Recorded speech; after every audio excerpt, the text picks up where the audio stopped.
శివదూతి అని పిలుస్తున్నాం, ఓ శివదూతి రక్షించు అని ప్రార్థించారు దేవతలంతా. ఆవిడ తపస్సు చేసుకుంటుందిగా, అందులో కళ్ళు విప్పట్లేదు. పద్మాసనం వేసుకుని ఎడమ చెయ్యి మీద కుడి చెయ్యి పెట్టి సరిగ్గా నాభి దగ్గర పెట్టి కళ్ళు రెండు భ్రూ మధ్యంలో నిలబెట్టింది. అది చాలా కష్టం అండోయ్. జపం చేసేవాడు కొంతమంది కళ్ళు మూసుకోరు, ఈ రెండు కళ్ళ యొక్క దృష్టి ఈ మధ్యలో నిలబెడతారు. అలా భ్రూ మధ్యంలో నిలబెట్టేవాడు కొందరు, నాసాగ్రం మీద ముక్కు మీద నిలబెట్టి జపం చేసేవాడు కొందరు ఉంటారు.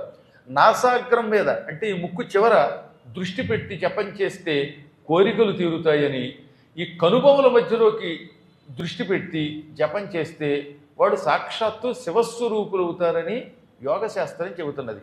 కానీ మీరు పెట్టి చూడండి కాసేపటికి, ఈ రెండు కళ్ళు ఇలా మధ్యలో పెడితే కళ్ళు తిరుగుతాయి, లాగుతాయి కళ్ళు. కాసేపటికి బాబోయ్ అని తపస్సు మానేస్తారు. చాలా కష్టం. కారణం మనకి యోగశక్తి కంటే రోగశక్తి ఎక్కువ ఉంది కనుక. యోగాభ్యాసం చిన్నప్పటి నుంచి చెయ్యగా సాత్వికమైన ఆహారం తీసుకోగా ఎప్పటికో ఈ భ్రూ మధ్యంలో దృష్టి నిలబెట్టగలుగుతారు. ఆవిడ జగన్మాత రౌద్రి, శివుడి నుంచి పుట్టి శివదూతి అని పిలువబడింది.